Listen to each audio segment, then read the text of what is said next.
Good morning, friends. I'm Dr. Sunil Kumar M. Osmani, Assistant Professor of Mathematics at Rani Chennamma University, Belagavi. So today we shall discuss on bonds for domination number in terms of diameter of a graph G. So here, domination number and diameter of a graph are both are graph theoretical parameters. Okay. So for this reason, we need some basic definitions which are related to diameter of a graph. So first one is distance. So here, first we have to consider a connected graph G. So distance we can define only for a connected graph. So similarly diameter also we can define only for connected graph. Let G be any connected graph. You select U and V, any two vertices of that graph. Okay. Then distance between U and V is the length of a shortest UV path in G. Okay. That is, suppose U and V are any two vertices. Okay. And you have to select a path, shortest path which connects U and V. Okay. And the length of that path is what? Distance between U and V. Next one is eccentricity of a vertex. Okay. Suppose U is any vertex in G, then its eccentricity is what? Maximum distance between U and V, where V is some other vertex of G. Okay.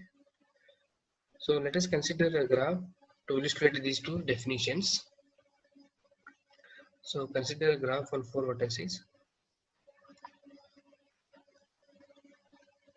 Let's give a graph on four vertices, say V1, V2, V3 and V4. Okay. So first look at the definition of a distance. Okay. So here distance between V1 and V2 is 1 here because there is just only one path which connects V1 and V2. So next distance between V1 and V3. So to connect V1 to V3 there exist two paths here. So first one is V1 to V2, V2 to V3. Okay. And second one is V1 to V2, V2 to V4 and V4 to V3. So in these two paths we have to select a shortest length. Okay. So here V1 to V2 and V2 to V3 in this path containing two edges. Okay. Therefore length of this path is 2. And second path one is V1 to V2, V2 to V4 and V4 to V3. So in this path there exist three edges. Okay. Therefore length of this path is 3. Okay. Therefore shortest length is 2 here. Therefore distance between V1 to V3 is 2. So next.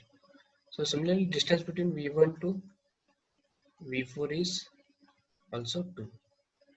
So next distance between V2 to say VI, where I lies between 1 to 3. Okay, means distance between V2 and any other vertex of this graph is 1 because degree of this vertex V2 is 3, so which is n minus 1 here, where n is 4.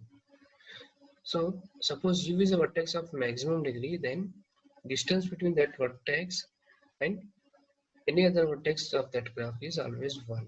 Okay. Suppose vertex containing maximum degree, that is n minus 1, then distance between that vertex to some other vertex is always 1. So next, so similarly distance between V3 to V4 is 1, V3 to V1 is also 1 here. Okay. So this is all distance.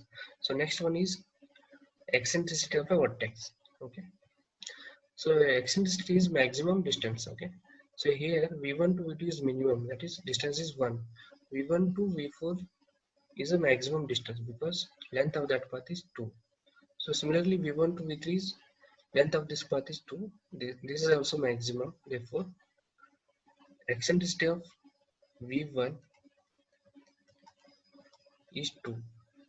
So next eccentricity of V2 is 1 because distance is 1 and that is vertex of maximum degree. That is maximum degree means vertex of degree n minus 1. So next eccentricity of V3 is 2, and V4 is also 2 here. Okay, because from V4 to V1 distance is 2 here, that is maximum. So similarly V3 to V1 distance is 2, that is maximum. Therefore, so this is what eccentricity of every vertex in a given graph G. So next definition is radius of a graph. So radius of a graph is what? Minimum eccentricity. So here among all these eccentricities, minimum eccentricity is 1 here, because this vertex connects to all other vertices, therefore radius is 1. That is what minimum eccentricity. Next definition is diameter of a graph. So diameter of a graph is maximum eccentricity of a vertex in G. Okay, so here you can say that I have listed the all eccentricity of every vertex in G. Here minimum is 1, and remaining all other vertices having same eccentricity, that is 2. That is maximum. Therefore, diameter of this graph is 2. That is what maximum eccentricity. Okay. So with this background, now we are going to connect diameter of any connected graph and domination number. Okay. So before that, you just recall the definition of a domination number. So domination number is cardinality of a minimal dominating set. Okay. So next theorem, which connects diameter and domination number. Okay. So statement of this theorem says, for any connected graph G, diameter of G plus 1 upon 3 is always less than or equal to domination number. Okay. So here, so this is lower bound for domination number of a graph. Okay. If you know diameter of any connected graph G, then we can able to predict its domination number. Or in other words, if you know domination number of any connected graph G, then it is very easy to predict the diameter of that graph by rearranging these terms. Okay. So here, so let us look at the proof of this theorem. Okay. So first thing, before that, let us consider a graph G on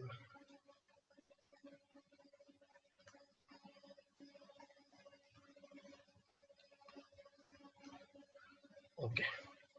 So consider this graph G with vertices V1, V2, V3, V4, V5, V6, V7, V8, and V9. Okay. So first thing, you have to select a dominating set here. So let us consider S is equal to. So here I will consider vertex V2 because V2 covers V1, V3, and V4. Okay. So next one, I will consider vertex V5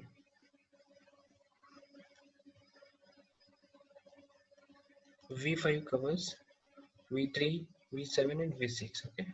So next one, to cover V8 and V9, we have to select either V8 or V9. Okay. So here I am taking V8. Okay. So here S is a dominating set here. So you can see that every vertex in V minus S means complement of this set is adjacent to every vertex of this set, and this is of minimum cardinality. Okay. Therefore, domination number of this graph is 3 here. Cardinality of S, that is 3.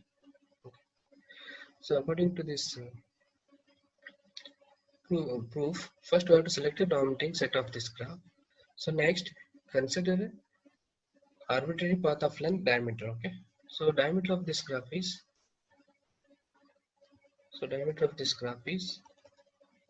So consider maximum distance between V1 and say V9. Okay. To reach V1 to V9, shortest length is V1 to V2, V2 to V3, V4, V3 to V5, V5 to V6, and V6 to V9. Okay, this is the shortest path. and length of this path is 1, 2, 3, 4 and 5, means there exist 5 edges in this path. Okay, therefore diameter of this graph is 5. Okay, you can verify that you can by selecting some other vertices. You can verify that diameter of this graph is always 5. Okay, you won't get any pair of vertices with the diameter greater than 5 here. Okay, so here consider any path of length diameter. Okay, in this graph you should consider a path of length at least 5 here. Okay, so next this diametral path. Okay, so this diametral path includes at most 2 edges from the induced subgraph of S. Okay, so here I am selecting this path of length 5 here. So V1 to V2, V2 to V3, V3 to V5, V5 to V7 and V7 to V8. Okay, so you can see that length of this path is 1, 2, 3, 4 and 5. Okay, so this is a path V4 to V2 and V2 to V3, V3 to V5 and V5 to V7, V7 to V8. Okay, so this is a path of length 5.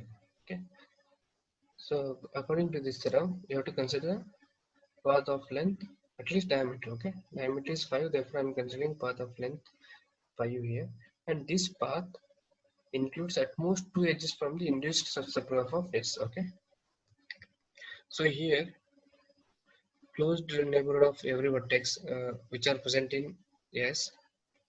So here closed neighborhood of V2, closed neighborhood of V2 is V1, V2, V3 and V4. Okay, so closed neighborhood of V2 is V1, V2, V3, V4. Okay, so next closed neighborhood of V5,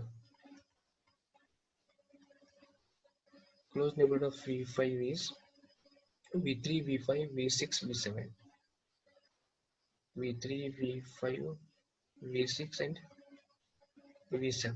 Okay, so next closed neighborhood of V8, closed neighborhood of V8 is V7, V8 and V9, V7, V8 and V9. Okay, so here the diametral path includes at most 2 edges from the induced subgraph of this. Okay, so here this is the induced subgraph, it is K13 for this path, and for this path V3 again K13 is an induced path here. For this vertex induced path is K12. Okay,